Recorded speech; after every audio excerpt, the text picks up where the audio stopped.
2011년 6월 고1 모의고사 28번에서 30번 지문 설명 시작하도록 하겠습니다. 먼저 첫 번째 문단입니다. 조선시대의 거리 측량 수레인 기리고차는 겉으로 보면 말을 끄는 평범한 수레의 모습이다. 해당 글은 기리고차에 대한 설명이라는 걸 알 수가 있겠습니다. 다만 수레에 앉은 사람 옆에 종과 북이 달려있다는 점과 수레 내부에 3개의 톱니바퀴가 설치되어 있다는 점이 특징이다. 자, 이 문장에서는 기리고차가 가진 특징 2가지가 제시되어 있습니다. 첫 번째가 종과 북이 달려있다는 점, 두 번째가 3개의 톱니바퀴가 내부에 설치되어 있다는 점, 특징 2가지를 정리할 수가 있겠습니다. 기리고차는 일정한 거리를 움직이면 종 또는 북이 자동으로 울리는 구조였지만 종이나 북이 울릴 때마다 그 횟수를 사람이 책에 기록해야 되기 때문에 반자동 거리 측량 수대에 해당한다. 기리고차의 특징에 대해서 설명하고 있는데 기리고차는 자동적인 측면과 반자동의 측면 2가지로 나눌 수가 있겠습니다. 일단 움직일 때마다 일정 거리마다 종과 북이 울리는 게 자동적으로 울리긴 하지만 그것을 기록해주는 수단이 없기 때문에 수레에 탄 사람이 수동으로 기록을 해야 된다라고 정의를 하고 있습니다. 다음 문단입니다. 오른쪽 그림을 보자. 기리고차는 수레 바퀴의 3개의 톱니바퀴, 즉 아래 바퀴 A, 중간 바퀴 B, 그리고 윗바퀴 C가 순서대로 연결된 구조로 되어 있다. 기리고차 수레바퀴는 둘레가 10자이다. 수레바퀴가 12회 회전하는 동안 아래 바퀴 A는 한 번 회전하는데, 그래서 수레바퀴가 여기 있는데 이 친구가 12번 움직이는 동안 아래 바퀴는 1회 회전한다 라는 걸 알 수가 있겠습니다. 이때 수레가 움직인 거리는 120자가 된다. 아래 바퀴 A가 15회 회전하는 동안 중간 바퀴 B는 한 번 회전하게 된다. 거리는 1800자를 기리고차가 이동하게 된다는 것이다. 자, A와 B의 관계를 얘기했는데 A가 15회 회전하는 동안 B가 1회 회전하고 그때 움직인 거리가 1800자 정도로 움직인다라고 설명하고 있습니다. 중간 바퀴 B가 10회 회전하는 동안 윗바퀴 C가 한 번 회전하여 기리고차의 이동거리는 18,000자가 된다. 다음 문장에서는 B와 C의 관계를 얘기했는데 B가 10회 이동하는 동안 윗바퀴는 1회 이동하게 되고 이 윗바퀴가 1회 이동하는 동안 수레 전체는 18,000자를 이동하게 된다라고 설명하고 있습니다.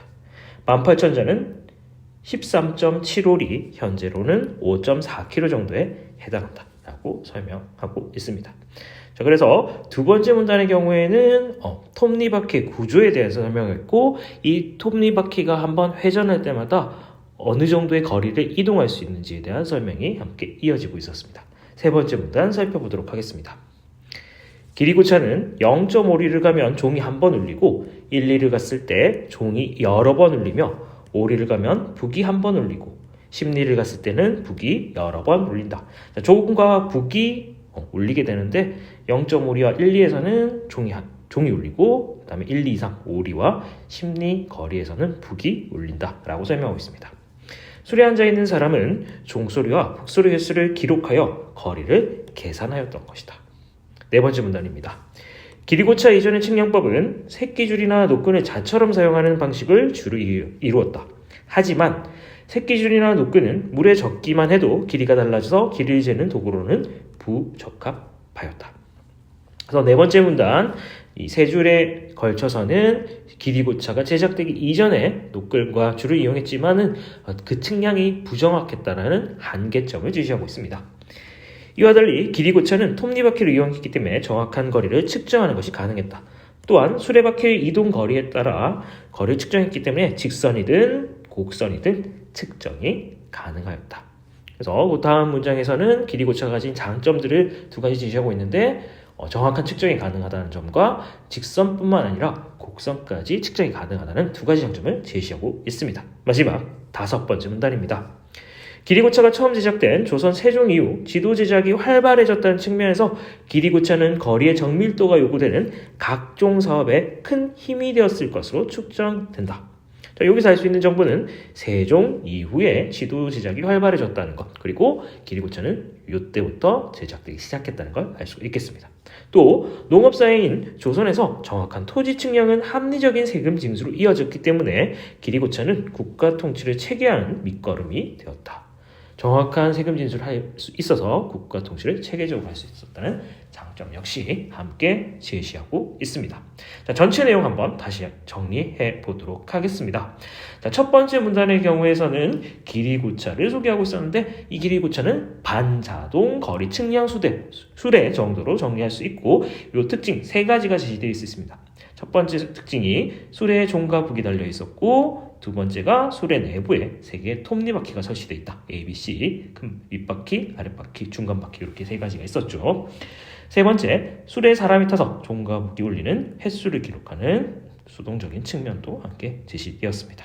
두 번째 문단에서는 세 개의 톱니를 소개하고 있었는데 제일 위에 아래에 있는 아랫바퀴 A의 경우 수레 바퀴의 둘레, 그러니까 아랫바퀴 말고 밖에 있는 외부의 수레바퀴 둘레는 10자이고 이 수레바퀴가 12회 회전할 동안 아랫바퀴 A는 한 번을 회전하게 되고 그때 이동한 거리가 120자 정도라고 설명하고 있었습니다.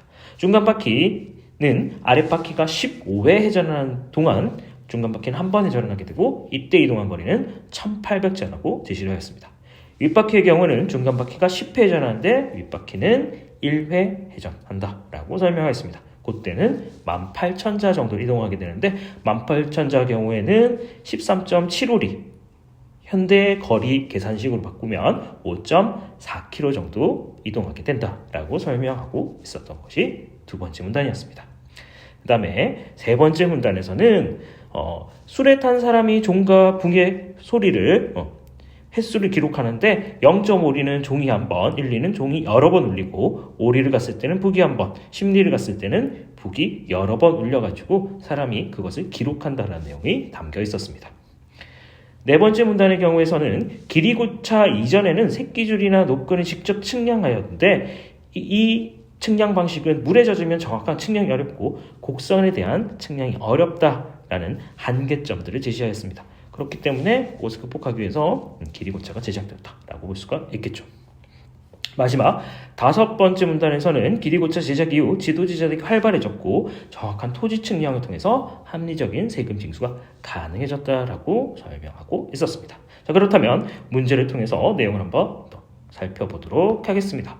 28번 문제입니다. 윗글에서 언급되지 않은 것은 기리고차의 종류에 관해서는 구조에 관해서는 두 번째 문단에서 설명하고 있었죠. 아랫바퀴, 윗바퀴, 중간바퀴 이렇게 세 가지 바퀴로 구성되어 있다. 구조는 설명되어 있었지만 2번 기리고차의 종류에 관해서는 설명이 어디에도 나와 있지 않았습니다.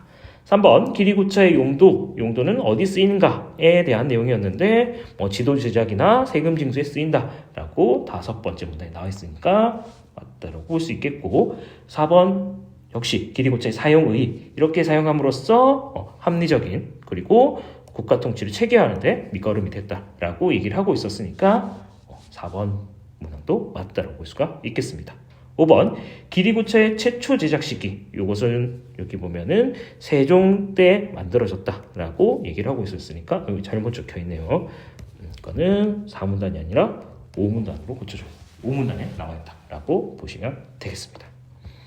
29번 문제입니다. 자, 기역의 원리와 가장 유사한 것은 기역의 원리라는 건 톱니바퀴 원리를 설명하는 거기 때문에 여기서 톱니바퀴가 사용된 것은 4번밖에 없기 때문에 4번을 답으로 체크하시면 될 것 같습니다. 문제는 그렇게 어렵진 않을 것 같아서 설명을 생략하도록 하겠습니다. 30번 문항입니다. 윗글을 참고로 보기에 대한 설명으로 적절하지 않은 것은 위 지도는 심리, 즉 4km마다 방점을 찍어서 거리를 표기하고 있다. 그러니까 여기 A 부분에 방점이 하나, B 부분에 방점이 하나, C 부분에 방점이 하나고 있으니까 A와 B 사이의 거리는 심리 4km, B와 C도 역시 4km 거리로 나타난다 라고 볼 수가 있겠네요. 1번 기리고차가 A를 출발하여 B에 도착했을 때 윗바퀴는 한 바퀴를 채 돌지 못하였을 것이다. A와 B 사이가 4km니까 한 바퀴를 도는데 필요한 거리가 5.4km라고 본문에 제시되어 있었습니다. 그러니까 부족했기 때문에 한 바퀴를 다 돌지 못한다라고 볼 수가 있겠습니다. A에서 출발한 길이고차가 B에 도착했을 때, C에 도착했을 때 각각 북이 여러 번 울릴 것이다 라고 얘기하고 있는데, 자, 각각의 거리 차이는 10리 정도라고 볼 수가 있으니까 여러 번 북이 울릴 수 있다라고 볼 수가 있겠네요. 10리마다 북은 여러 번 울린다고 설명하고 있었습니다. 3번 A와 B 구간에서 종이 한 번 울리는 횟수와 B와 C 구간에서 종이 한 번 울리는 횟수는 동일하다. 동일하게 10리의 거리를 가지고 있기 때문에 종이 울리는 횟수는 동일하다라고 볼 수가 있겠습니다.